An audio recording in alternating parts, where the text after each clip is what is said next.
The test is in 4 parts: Part 1, Part 2, Part 3, and Part 4. Now look at Part 1. Part 1.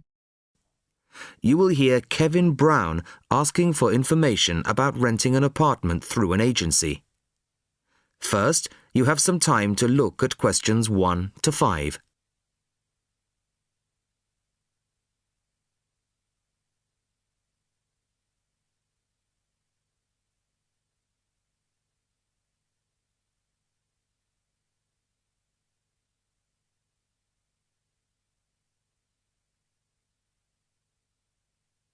Now the test will begin.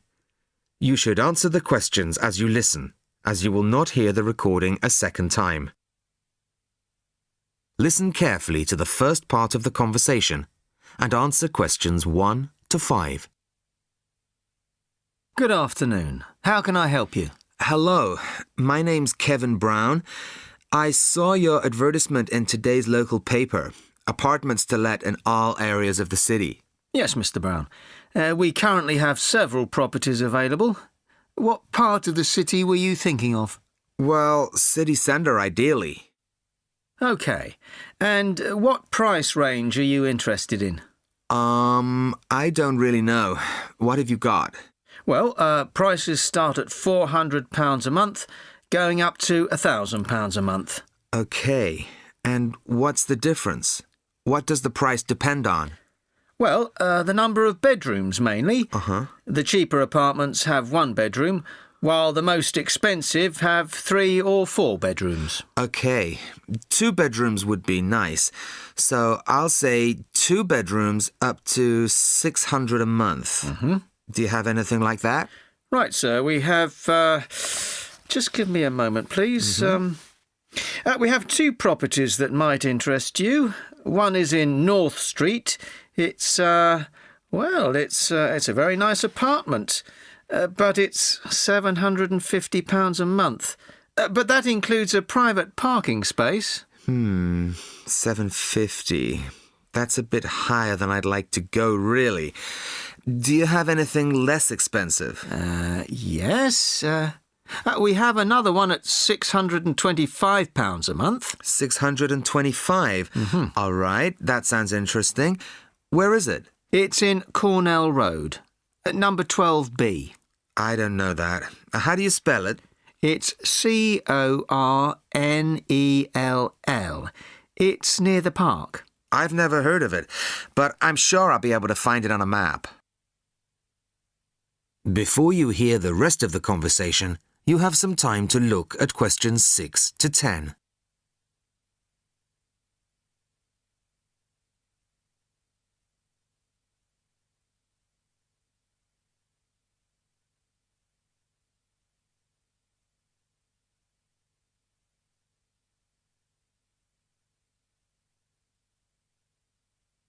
Now listen and answer questions 6 to 10.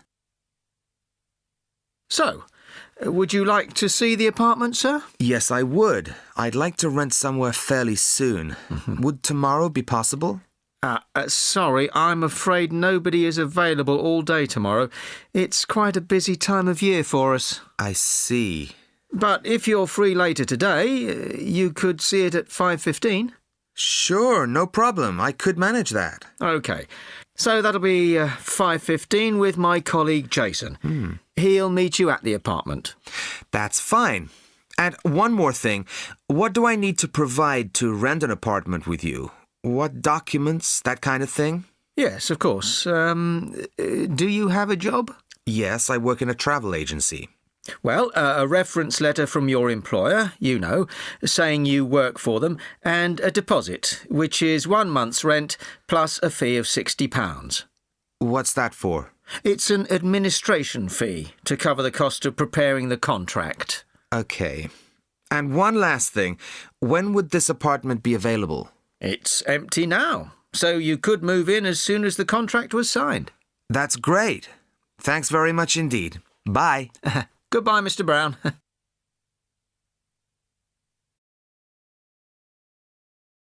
That is the end of Part 1. You now have half a minute to check your answers.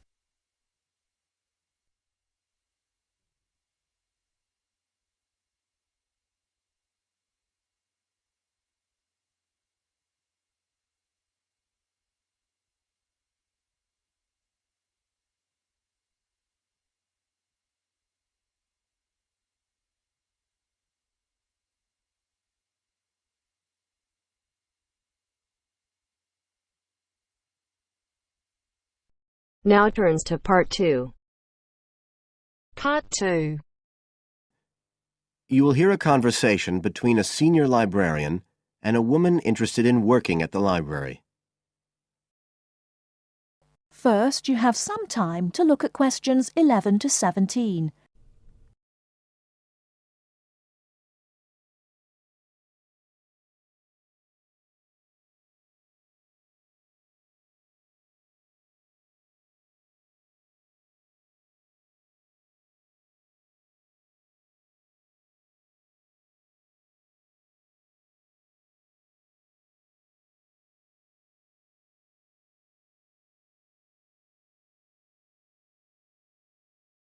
Now, listen carefully and answer questions 11 to 17.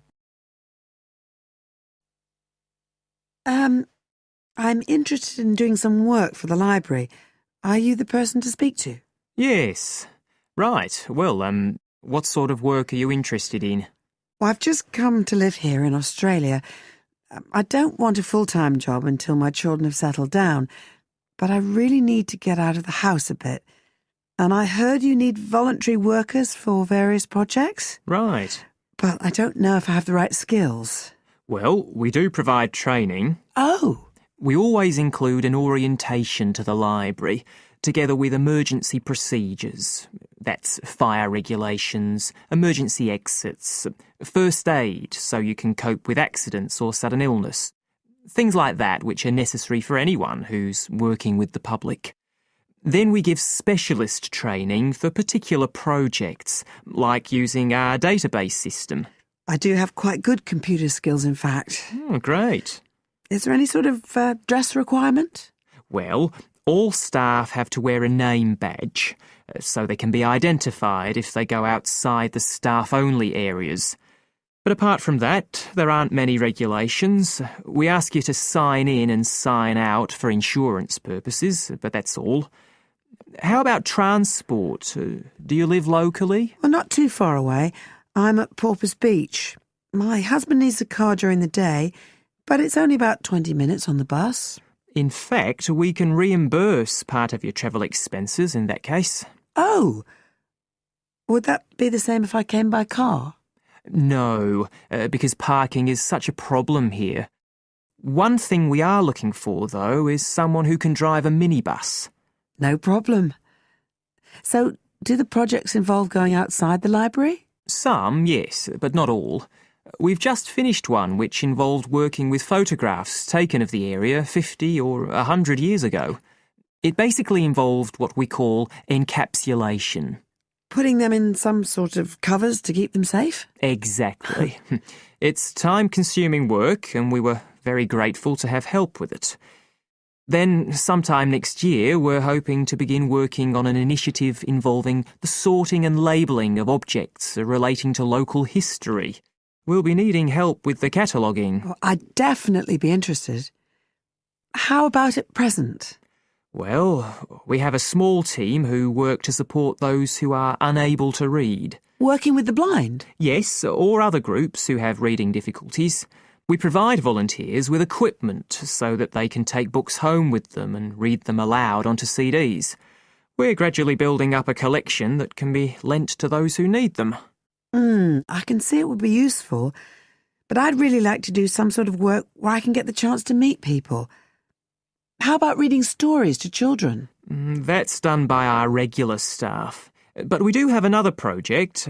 It's a very long-established scheme which involves helping those who are unable to have direct access to the library. Oh, I noticed someone with a trolley of books when I was at the hospital last week. That sort of thing. That would have been one of ours, yes. It's one of our most popular services. Lots of people who wouldn't dream of going to the library normally, when they're at home, borrow a book when the trolley comes round the ward. I can imagine. Yes, I'd definitely be interested in that. Right, so how do I enrol? Well, we do ask all volunteers to commit themselves to a regular period each week. I could probably do 5 or 6 hours. Oh, be careful not to take on too much. But we do need someone for a couple of afternoons, from 2 to 4, so 4 hours altogether. That sounds fine.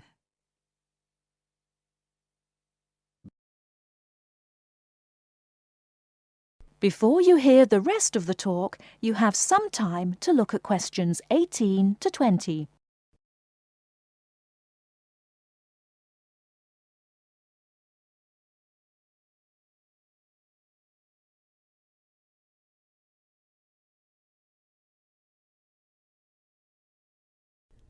Now listen and answer questions 18 to 20. Right, so here's the application form. It asks the usual questions, name and address and telephone number.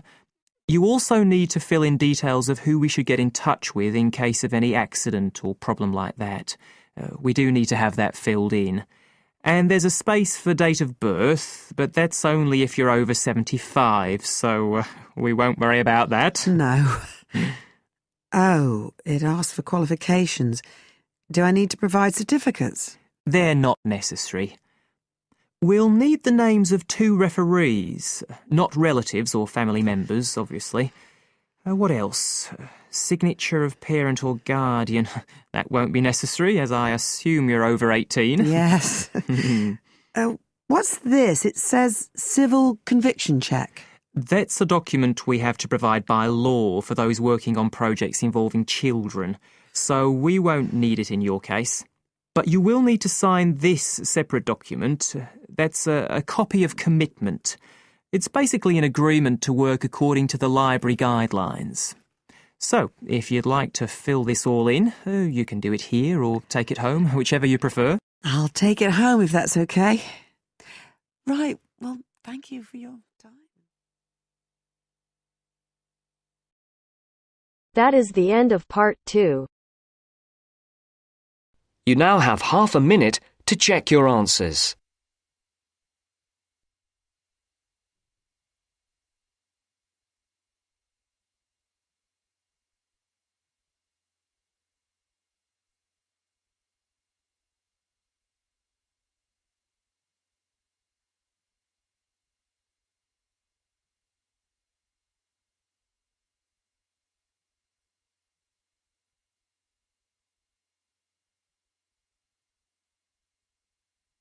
Now turns to part 3. Part 3. John has applied to train as a teacher and is being interviewed. In this stage of the interviewer will discuss John's previous studies and work experiences. First, you have some time to look at questions 21 to 25.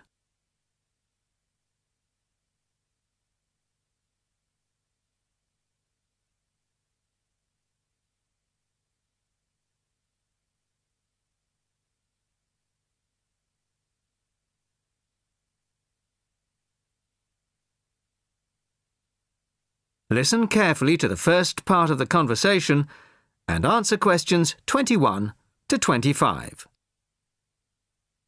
Hello, come in and take a seat. You are John Evans? Yes, I am. Well, as I'm sure you're aware, the purpose of this part of the interview is to go over your CV and talk a little further about your previous studies and experiences. Yes. So, your first degree was in French, of course? Yes, with a minor in film studies. An interesting combination. Mostly French films, presumably? Well, European cinema in general, but with a bias towards French cinema. Ah, and your degree took 4 years? Yes. In the 3rd year, I was an exchange student at Bruges University in Belgium. I was there for a full academic year, 9 months. Right. Well, you graduated 2 years ago, and then you took some time out, as it were. Yes, I spent 6 months as a volunteer working on restoring historic buildings in France. Oh. Was that with a well-known organisation?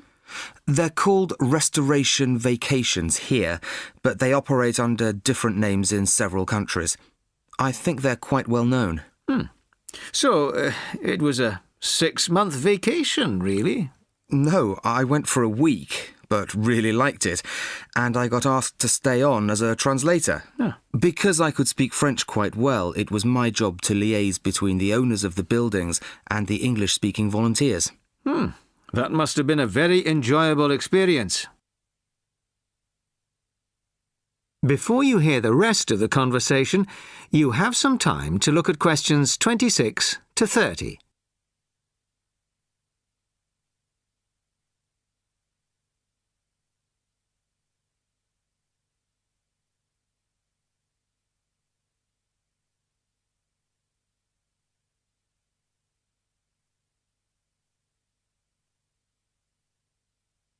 Now listen and answer questions 26 to 30. Well, it was certainly a very enjoyable experience to begin with, but after the first 3 months or so, I actually got a bit bored. I was talking about the same things every day: bricks, cement, window frames, that kind of thing. It wasn't really stretching my French. Also, I wasn't getting paid, just free accommodation and food, plus some pocket money. Oh, I see. So then you started working for a bank in Paris, BCFC, I think. Yes. Were you doing entirely translating again? Well, translating was the major part of it, mostly from English into French this time. Official documents, letters, that kind of thing. Much more challenging. But I was also in charge of coordinating the translation work going on in the bank's offices in Switzerland, Belgium, and other parts of France. Huh. What did that involve? It was simple, really.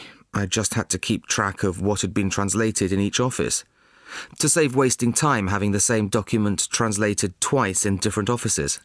So, you stayed there for a year and a half, and then you left. Why was that? Simple, to apply for this course. I see. Why give up a secure job in Paris to train as a teacher here? I've always imagined that I'd be a teacher, really. I loved being in Paris, but I wouldn't want to spend the rest of my life working for a bank. Do you think your experiences in France will help you as a teacher of French? It certainly helped my French, and my experiences certainly gave me a much better understanding of French culture. Although that may not be of enormous use when it comes to standing up in front of a class of British 13-year-olds. Perhaps not. Thank you very much. The next stage of the interview will be conducted by my colleague in room 207. That is the end of part 3. You now have half a minute to check your answers.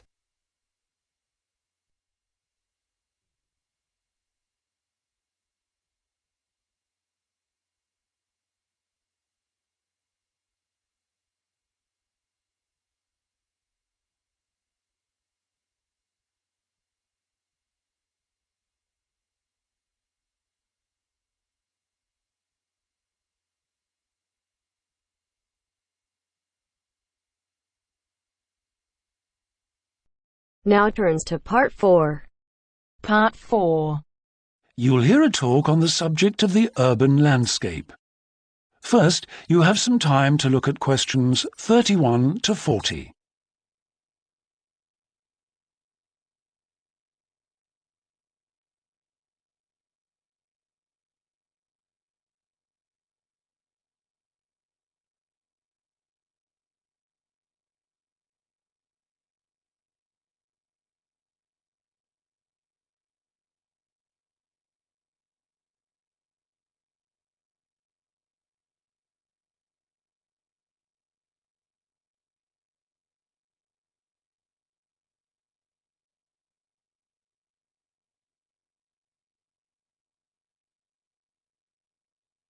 Now listen carefully and answer questions 31 to 40. Good day, ladies and gentlemen. I have been asked today to talk to you about the urban landscape.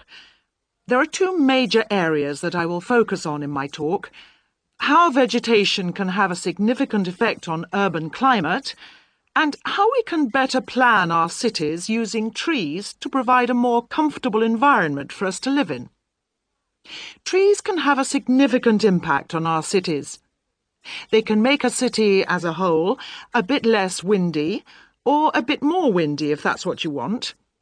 They can make it a bit cooler if it's a hot summer day in an Australian city, or they can make it a bit more humid if it's a dry inland city. On the local scale, that is in particular areas within the city, trees can make the local area more shady, cooler, more humid and much less windy. In fact, trees, and planting of various kinds, can be used to make city streets actually less dangerous in particular areas. How do trees do all that, you ask? Well, the main difference between a tree and a building is a tree has got an internal mechanism to keep the temperature regulated. It evaporates water through its leaves, and that means that the temperature of the leaves is never very far from our own body temperature. The temperature of a building surface on a hot sunny day can easily be 20 degrees more than our temperature. Trees, on the other hand, remain cooler than buildings because they sweat. This means that they can humidify the air and cool it, a property which can be exploited to improve the local climate.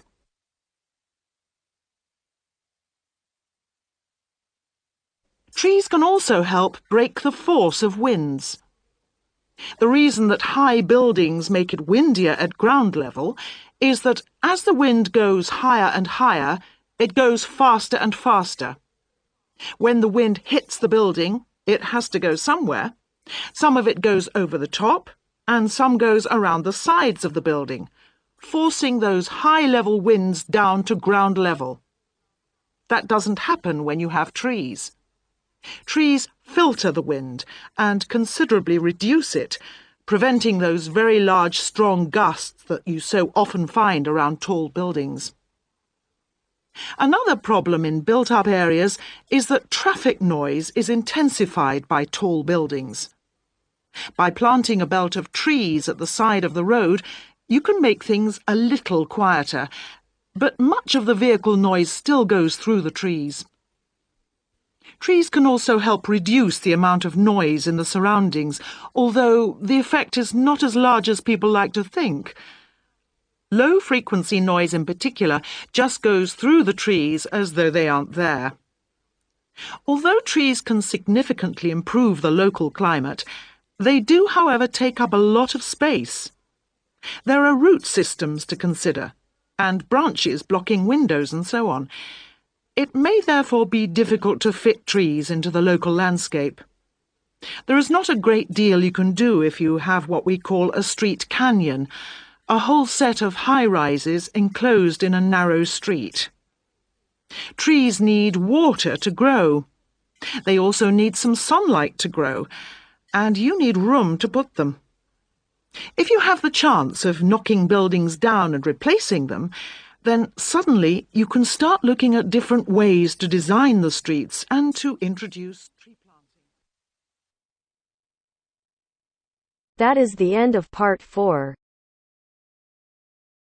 You now have half a minute